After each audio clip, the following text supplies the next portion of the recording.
Hello friends, today we will discuss about non-cyclic photophosphorylation. So before going to discuss the actual process, we will cover the topic which is the introduction of the topic. Here you can see in the diagram that it is the process of photosynthesis. Here you can see that in this diagram the sunlight is getting absorbed by the leaf and carbon dioxide as well as water. In this diagram you can see that this water and sunlight as well as carbon dioxide, all these three things are required or getting consumed to produce the oxygen as well as sugar. So these are the, हम कह सकते हैं, these are the actual product, right? And these three things means two things are raw material, right, in the presence of the sunlight. Here you see that in the structure of this leaf, can you see here that oxygen is getting evolved as well as carbon dioxide and water are getting consumed, right, in the chlorophyll molecule of this leaf. So we can say that the leaf are the major component, leaf major part to form the oxygen as well as glucose, which is synthesized here. Here this the particular leaf, it is synthesized, which is getting transported to the other parts of the plant via the vascular tissue, that is phloem. Phloem is responsible for the conduction of the food, right? So now we will discuss here that how does this leaf produce that particular sugar molecule, and which part in the leaf is responsible for the formation of such things, right? Then you can see here, and I know that you all have read about the chloroplast, which is the major part of the leaf particular cell, which is responsible for the photosynthesis process. And for these things, leaf is appears green in color because of the pigment which is present in leaf. That pigment is nothing but chlorophyll, right? Chlorophyll pigment is responsible for the green coloration of the leaf. And here you see that chloroplast is the main component of the leaf cell, which is responsible for the photosynthesis process. In this diagram, you can see that chloroplast is a double membranous structure. You see that this part is the outer membrane, this is the inner membrane, this is the intermembranous space. In this diagram, it is very much clear that inner membrane, outer membrane, space between them, right? Now, see in that particular center region, here particular part is, this central region is divided into two major components. First is the stroma, that is nothing but it is an aqueous fluid or matrix, right? Next, granum part. Granum is actually a single stacks of thylakoids, means granum is constituted by thylakoids which are attached on each other. I mean, they are placed on each other and they forms the stack of coins-like structure, and in a singular form it is called as the granum, and it is present in a number, in a variable number in each of the chloroplasts. It is called as the grana, right? And in that particular thylakoid region, center part is known as the lumen, and each granum is connected by lamellae, which is called as the stroma lamellae as well, right? So in this diagram, I find that you people get well acquainted with the structure of the chloroplast, which is present in the leaf, and leaf is the major component of the plant, right? Now, in second part, you will see that how non-cyclic photophosphorylation occurs. Means we have discussed in the previous video that how cyclic photophosphorylation occur. Here we will discuss about the non-cyclic photophosphorylation. Non-cyclic means you see that the name discuss that it is a non-cyclic, means there is something which is running in a non-cyclic manner, mean it is not going to complete its cycle. Once there is something which is moving on one reason, मान लीजिए ये origin है, origin से यहाँ पे कोई चीज move कर रही है और मूव करने के बाद ये वापस इस पोजीशन पे नहीं आ रही है, तो ये आपका नॉन साइक्लिक हो जाएगा, right. Photophosphorylation means in this diagram, in this top word, you will discuss that photo means light is present, ठीक है, and phosphorylation again the synthesis of ATP, right. अब आप देखेंगे कि ये पूरा स्ट्रक्चर आप देख रहे हैं कि थाइलेकोइड के मेम्ब्रेन के पार्ट का है, ठीक है, ये पूरा स्ट्रक्चर, राइट. आप देखिए जैसे ये आपका पूरा यहाँ से लेके ये पूरा स्ट्रक्चर जो दिख रहा है आपको like up to here and similarly नीचे यहाँ ये पूरा रीजन आपको क्या दिख रहा है, थाइलेकोइड का मेम्ब्रेन है. इस मेम्ब्रेन जैसे आपने सेल मेम्ब्रेन के बारे में 11th क्लास में सेल साइकिल सेल पढ़ा था, cell chapter unit of life, उसमें एक पार्ट ऑफ सेल था cell membrane which is made up of first lipid as well as protein. तो आप देख रहे हैं ये लिपिड का ही स्ट्रक्चर है, ये हेड पार्ट है और ये इसका टेल पार्ट है. तो ये लिपिड की बाई लेयर है, ऊपर भी मौजूद है नीचे भी मौजूद है, ठीक है. और इसमें आपके कुछ प्रोटीन कंपोनेंट है, ये आपके प्रोटीन कंपोनेंट है, प्रोटीन स्ट्रक्चर ये सारे आपका और made up of protein as well as some other molecules. These things are actually responsible for the movement of the electrons, actually electrons यहाँ मेंशन भी है, ठीक है. ये आपका इलेक्ट्रॉन मूव कराने में हेल्प करते हैं, एज वेल एज इसी के मेम्ब्रेन के ऊपर आपका एक एटीपी चैनल मौजूद होता है जो कि आपका एटीपी सिंथेज एंजाइम की मदद से एटीपी फॉर्मेशन करता है, ठीक. नाउ यू सी दैट पहली बात तो ये कि ये वाला जो पार्ट है ये पार्ट आपका स्ट्रोमा है, ठीक है. ये पार्ट आपका थाइलेकोइड मेम्ब्रेन है. तो अंदर का पार्ट क्या हुआ, lumen, it is mention here, already mentioned, ठीक है. ये थाइलेकोइड मेम्ब्रेन हो गया, ये आपका क्लोरोप्लास्ट का स्ट्रोमा पार्ट हो गया, ठीक.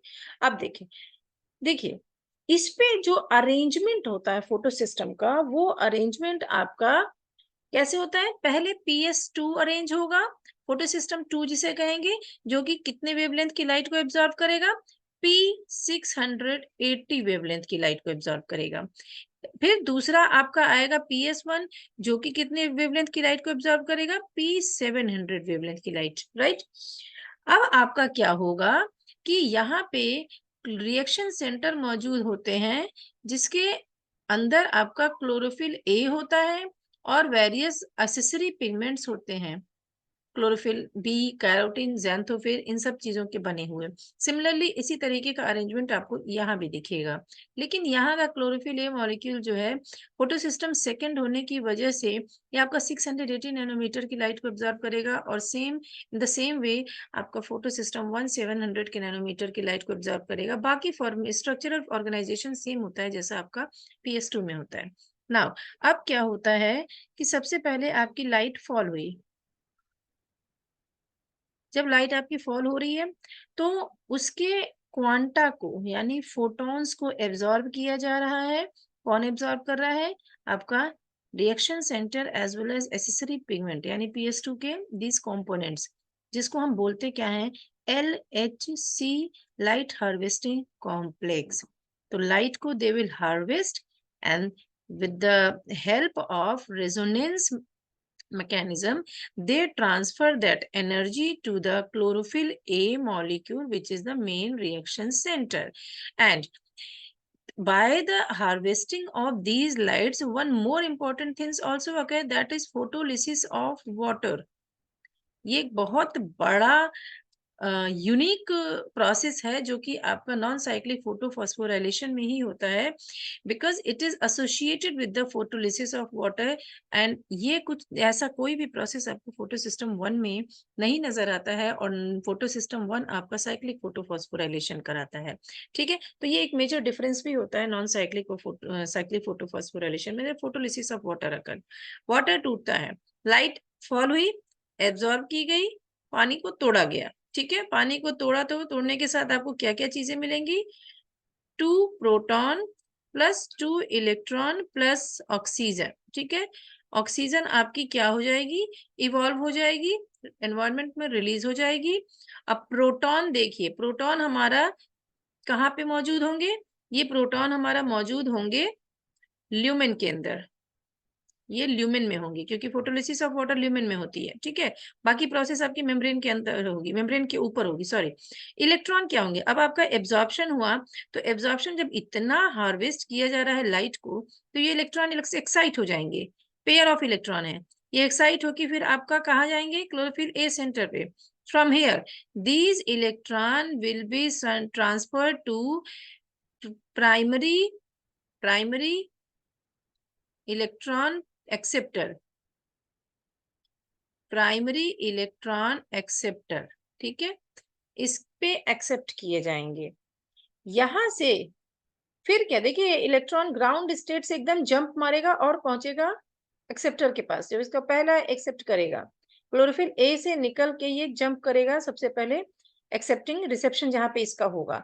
उसके बाद इसका रिडक्स, चूंकि इसका रिडक्स पोटेंशियल आपका बहुत ज्यादा हाई था, तो इसने नीचे से इसको लिया। अब क्या होगा?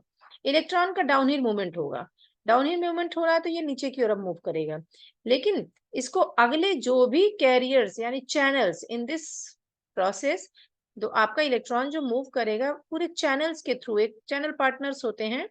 जैसे आपका लाइक हम ऐसे समझ सकते हैं कि आजकल ऑनलाइन सर्विसिंग में देखिए, आप कोई भी प्रोडक्ट अगर ऑर्डर करते हैं तो प्रोडक्ट आप तक कैसे पहुंचेगा? चैनल पार्टनर के थ्रू डायरेक्टली। वो आप जिस मर्चेंट से खरीद रहे हैं उस मर्चेंट से डायरेक्टली नहीं आपके पास आएगा, वो आपके चैनल पार्टनर है, यानी कि आप लाइक अमेजोन हो गया, मिंत्रा हो गया, इस तरीके से these channel partner work as a courier service to transfer the things which and they are receiving from that particular merchant and then hand over it to you। तो ये डेस्टिनेशन तक पहुंचाने का काम करते हैं। ठीक इसी तरीके से यहाँ आपका क्या होता है? चैनल पार्टनर की तरह कौन वर्क करता है? आपके वेरियस इलेक्ट्रॉन कैरियर्स, जो कि आपका प्लास्टोक्विनोन से शुरू होगा और प्लास्टोसाइनिन पे आके खत्म हो जाएगा। ठीक है दोस्तों, तो ये है आपका प्राइमरी इलेक्ट्रॉन एक्सेप्टर से जब इलेक्ट्रॉन आपका प्लास्टोक्विनोन पे मूव करेगा, तो वहां पे आपका क्या होगा कि इलेक्ट्रॉन आपकी एनर्जी को जो निकालेगा, रिलीज करेगा, वो एनर्जी को यूटिलाइज किया जाएगा एटीपी द्वारा, सॉरी एडीपी, एडीपी द्वारा यूटिलाइज किया जाएगा, और इससे आपका पीआई आपका जुड़ेगा and it results into the formation of the ATP. तो फॉस्फोराइलेशन यहाँ हुआ, लेकिन फोटो लाइट की प्रेजेंट में। ठीक है, तो प्लास्टोक्विनोन आपका पीईए से इसका रिड्यूसिंग पोटेंशियल जो है वो ज्यादा हाई है, तो इसने इलेक्ट्रॉन को यहाँ रिसीव किया। अब पीक्यू जो है ये आपका एक तरीके से हम कह सकते हैं कि इस प्रोसेस में, एटीपी बनाने की प्रोसेस में, ये हाइड्रोजन को उठा के स्ट्रोमा से और ल्यूमेन में भेज देगा। ठीक, देन अब आपका electron then move from PQ to cytochrome B6F। ये आपका साइटोक्रोम B6F है। ये अगेन आपका इलेक्ट्रॉन को रिसीव करने के साथ साथ इसको प्लास्टोसाइनिन को दे देगा, एंड फिर यहाँ इस प्रोसेस में आपका यहाँ कोई एटीपी फॉर्मेशन नहीं होना है, यहाँ एक ही एटीपी बनती है।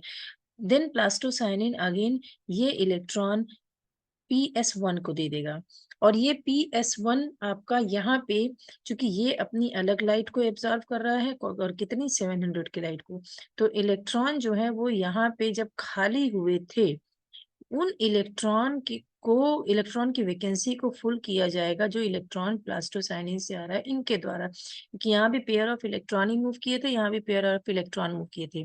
तो आप देख रहे हैं कि इलेक्ट्रॉन कंटिन्यूअसली फ्लो किए जाएंगे, यहाँ से मूव करके पहुंचेंगे यहाँ तक, और ये साइटोक्रोम सॉरी फोटोसिस्टम 1 के वैकेंट पार्ट है जहाँ पे इलेक्ट्रॉन की कमी हुई थी, उनको ये वाला इलेक्ट्रॉन PS2 वाला कंप्लीट करेगा। ठीक है, और यहाँ से जो इलेक्ट्रॉन निकला वो क्या करेगा, वो PS1 में सबसे पहले यहाँ अगेन प्राइमरी इलेक्ट्रॉन एक्सेप्टर द्वारा रिसीव किया जाएगा, फिर ये फेरेडॉक्सिन को भेज देगा। ठीक, अब ये फेरेडॉक्सिन आपका इस इलेक्ट्रॉन को ट्रांसफर करेगा FNR पे, एंड देन आपका FNR से रिसीव करने के बाद फेरेडॉक्सिन रिड्यूसिंग एंजाइम जो है वो आपका NADP को NADPH में कन्वर्ट कर देगा, मींस इलेक्ट्रॉन यहाँ से लेगा और हाइड्रोजन जो है वो आपका हाइड्रोजन मीडियम में मौजूद है, उन हाइड्रोजन को रिसीव करके ये NADPH सबसे बड़ा जो आपका एसिमिलेटरी पावर है उसको बनाने का काम करेगा। एसिमिलेटरी पावर, रिड्यूसिंग पावर जिसको हम कहते हैं। ठीक, फिर अगेन तो आपका देखिए आपने हमने क्या देखा कि यहाँ पे फॉर्मेशन क्या हुआ, NADPH बना और इधर ATP बना। तो नॉन साइक्लिक फोटोफॉस्फोराइलेशन में हम यही तो पढ़ते हैं, ATP एंड NADPH का फॉर्मेशन होता है, NADPH प्लस H प्लस का। ठीक है, नाउ यहाँ जो इलेक्ट्रॉन वैकेंट हुआ उसका क्या हुआ, उसको अगेन आपका कंप्लीट करेगा, क्योंकि वाटर लगातार टूटता रहेगा। तो सबसे बड़ी बात है कि नॉन साइक्लिक फोटोफॉस्फोराइलेशन के केस में आपका कंटिन्यूअस साइकिल चलेगी और कंटिन्यूअस फोटोलिसिस आपकी होती रहेगी, ताकि यहाँ से जो इलेक्ट्रॉन मूव किए हैं वो आपके इलेक्ट्रॉन फुलफिल किए जाएं, जो आपका नीचे से फोटोलिसिस ऑफ वाटर से इलेक्ट्रॉन आ रहा है वहां से कंप्लीट किए जाएंगे। ठीक, तो यह आपका एक्चुअली यहाँ पे जो प्रोटॉन का फॉर्मेशन हो रहा है, प्रोटॉन जो बन रहा है उसकी वजह से कंसंट्रेशन ग्रेडियंट क्रिएट हो रहा है। लाइक इधर हाइड्रोजन ज्यादा बनता चला जा रहा है, हाइड्रोजन आयन की कंसंट्रेशन ज्यादा हो रही है, इधर कम है। तो क्या होगा, अब ये हाइड्रोजन जो है वो कंसंट्रेशन ग्रेडियंट के क्रॉस ये मूव कराए जाएंगे ल्यूमेन से स्ट्रोमा में, क्लोरोप्लास्ट स्ट्रोमा में। तो यहाँ आपका ATPase चैनल पार्टनर है वो आपका, क्योंकि हमको ये पता है कि डायरेक्ट मेम्ब्रेन जो होती है वो किसी भी बड़े मॉलिक्यूल्स को ट्रांसफर नहीं करती है, कि बहुत ही सेलेक्टिवली परमिएबल होती है। तो इन दैट केस हाइड्रोजन को मूव करने के लिए ATP इज एंजाइम और चैनल ATP चैनल की सपोर्ट हेल्प लेना पड़ेगा। सो ये जब यहाँ से मूव करेगा तो हाइड्रोजन की जो एनर्जी है उस एनर्जी को यूटिलाइज करके ADP and PI again ATP बनाएंगे। तो यहाँ ATP हम देख सकते हैं, ATP का फॉर्मेशन खूब ज्यादा होता रहता है और इसकी हेल्प से आपका प्रोटॉन आयन जो है वो स्ट्रोमा में चला जाता है और एक जो कंसंट्रेशन ग्रेडियंट था वो बैलेंस हो जाता है, और इसी प्रोटॉन को यूज करके NADPH प्लस H प्लस का फॉर्मेशन होता है। तो friend, this was all about the non cyclic photophosphorylation. अब ये हम देखेंगे कि इनके ब्रीफिंग क्या है, तो पूरी ब्रीफिंग में हम देखेंगे क्या क्या हमें याद करने के लिए है। So first point, non cyclic photophosphorylation में हमारा दोनों सिस्टम इन्वॉल्व होता है, PS2 एंड PS1। ठीक, second, electrons constantly transferred from low reducing agent to high reducing agent across redox potential via electron carrier, जैसा कि हमने देखा था cytochrome B6, cytochrome F, plastocyanin, plastoquinone, primary electron acceptor, these were the electron carriers. अब आप देख सकते हैं कि जैसे इलेक्ट्रॉन मूव कर रहा है तो वो एक पैटर्न बना रहा था। ठीक है, वो पैटर्न आप देख रहे थे, इस तरीके से मूव कर रहा है और यहाँ जा रहा है, तो और फिर यहाँ से इलेक्ट्रॉन मूव कर रहा है। तो ये हमारा, अगर हम इसको लिखते ऐसे हैं, मतलब ये पैटर्न बनता ऐसे है, लेकिन इसको हम पढ़ते ऐसे हैं, तो एक तरीके से जेड मैनर बनाते हैं, तो इसलिए हम इसको जेड स्कीम बोलते हैं। नेक्स्ट क्या है हमारा कि इलेक्ट्रॉन हमारा मूव करेगा, तो ये आपका in non cyclic photophosphorylation electrons are removed from water and pass through PS2 and PS1 before ending up in NADPH। यानी इलेक्ट्रॉन आपका वाटर सोर्स कहाँ है, इलेक्ट्रॉन का वाटर है, तो वाटर से निकलेगा और एंड कहाँ पे होगा इसका, NADPH के फॉर्मेशन पे। ठीक है, ये प्रोसेस हमारी कॉन्स्टेंटली लाइट को एब्जॉर्ब करेगी ट्वाइस, 2 बार, और कांस्टेंट एब्जॉर्प्शन होगा एक फोटो सिस्टम 1 में और एक फोटो सिस्टम 2 में और एटीपी फॉर्मेशन होगा, ठीक। Phosphorylation means addition of inorganic phosphate to ADP molecule to form energy-rich ATP, and it is also formed as a result of proton gradient from across lumen. ठीक है, from across lumen से ये पूरा proton transfer होगा और इस transfer के case में आपका एटीपी का फॉर्मेशन होगा। So friend, this was all about non cyclic photophosphorylation. I hope आप लोगों को ये प्रोसेस अच्छे से समझ में आ गई होगी। If you like my video, please इसको सब्सक्राइब करें, लाइक करें और शेयर भी करें। और मैं आप लोगों के लिए और भी बेहतरीन वीडियोस ऐसी बनाती रहूंगी और बहुत ही नॉलेजेबल वीडियोस होंगी, उसमें एक कुछ नयापन आपको देखने को मिलेगा। तो प्लीज फ्रेंड्स, प्लीज सब्सक्राइब कीजिए और मिलते हैं हम अपने नेक्स्ट वीडियो में। Thank you.